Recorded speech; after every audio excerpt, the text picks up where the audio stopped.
નમસ્કાર. આજે આપણે એ લોકો વિશે વાત કરીશું જે આપણી આ ડિજિટલ દુનિયા પાછળનો આખો કોડ લખે છે. અને હા, એમના માટે એક ખાસ દિવસ પણ છે. તો ચાલો શરૂઆત કરીએ એક નંબરથી. 256. કદાચ એમ લાગે કે આ તો બસ એક આંકડો છે, પણ એવું બિલકુલ નથી. જો કમ્પ્યુટરની દુનિયામાં આ નંબર એટલે 2ની 8 ઘાત. આ એકદમ પાયાની વાત છે. અને મજાની વાત તો એ છે કે આ એક જ નંબર એટલે કે 256 એક આખી વૈશ્વિક ઉજવણી પાછળનું કારણ છે. કેવી રીતે? ચાલો સમજીએ. તો આ છે કોડરનો જાદુઈ નંબર. ચાલો જોઈએ કે આ નંબર આપણને ક્યાં લઈ જાય છે. જી હા, આંતરરાષ્ટ્રીય પ્રોગ્રામર્સ દિવસ વર્ષના 256મા દિવસે ઉજવવામાં આવે છે. કેવો મજેદાર આઈડિયા છે નહીં? એટલે કે સામાન્ય વર્ષ હોય તો 13 સપ્ટેમ્બરે અને લીપ વર્ષ હોય તો 12 સપ્ટેમ્બરે. તો આ વિશ્વના આર્કિટેક્ટ્સ છે કોણ, જેમની આપણે આટલી અનોખી રીતે ઉજવણી કરી રહ્યા છીએ? જુઓ, આ દિવસ એ દરેક વ્યક્તિ માટે છે જે કોડ સાથે કામ કરે છે. Computer programmers, software developers, application બનાવનારા, વેબ ડિઝાઇનર્સ, એઆઈ સ્પેશિયલિસ્ટ્સ. આ લિસ્ટ લાંબુ છે. આ બધા જ લોકો આપણી દુનિયાને સ્માર્ટ અને કનેક્ટેડ બનાવે છે. પણ આ સ્ક્રીન પાછળના લોકો છે કોણ, અને એમનું કામ આપણને કઈ રીતે અસર કરે છે? એમનું મહત્વ સમજવા માટે ખાલી 1 મિનિટ માટે વિચારો. જો પ્રોગ્રામર્સ ન હોત તો શું થાત? સૌથી પહેલાં તો આપણી આખી પર્સનલ દુનિયા જ ગાયબ થઈ જાત.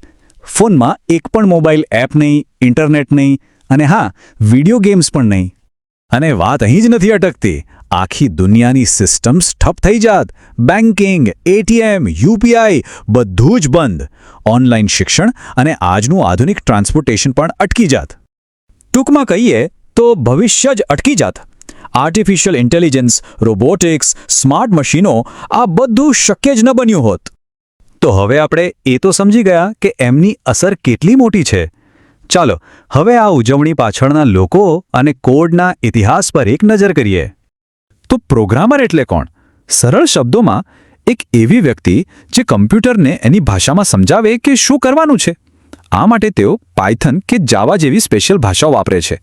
અને આ જ ભાષાઓથી આપણા વિચારો હકીકતમાં બદલાય છે. આ દિવસની શરૂઆતની વાર્તા પણ બહુ રસપ્રદ છે. જુઓ, 2002માં રશિયામાં કેટલાક પ્રોફેશનલ્સને આ વિચાર આવ્યો. અને જોતજોતામાં 2009માં તો રશિયાના રાષ્ટ્રપતિએ તેને સત્તાવાર રજા જાહેર કરી દીધી. અને આજે તો આખી દુનિયાનો આઈટી સમુદાય આ દિવસને ધામધૂમથી ઉજવે છે. અને હા, આ દિવસની ઉજવણી એ મહાનુભાવોને યાદ કર્યા વગર તો અધૂરી જ કહેવાય, જેમણે આ ફિલ્ડનો પાયો નાખ્યો.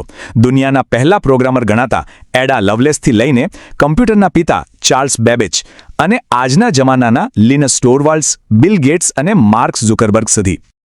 તો આ ડિજિટલ દુનિયા બનાવનારા લોકોની માનસિકતા કેવી હોય છે? એમનામાં શું ખાસ હોય છે? એક સારો કોડર બનવા માટે કેટલીક ખાસ આવડત જોઈએ. એક તો લોજિકલ વિચારવાની શક્તિ, પછી ગમે તેવી સમસ્યાને ઉકેલવાની ક્ષમતા, સાથે સાથે ક્રિએટિવિટી પણ જોઈએ. અને હા, ખૂબ બધી ધીરજ. અને સૌથી અગત્યનું, હંમેશા કંઈક નવું શીખતા રહેવાની આદત. અને આ જ વાત આપણને આપણી છેલ્લી અને સૌથી મહત્વની સ્લાઇડ પર લાવે છે.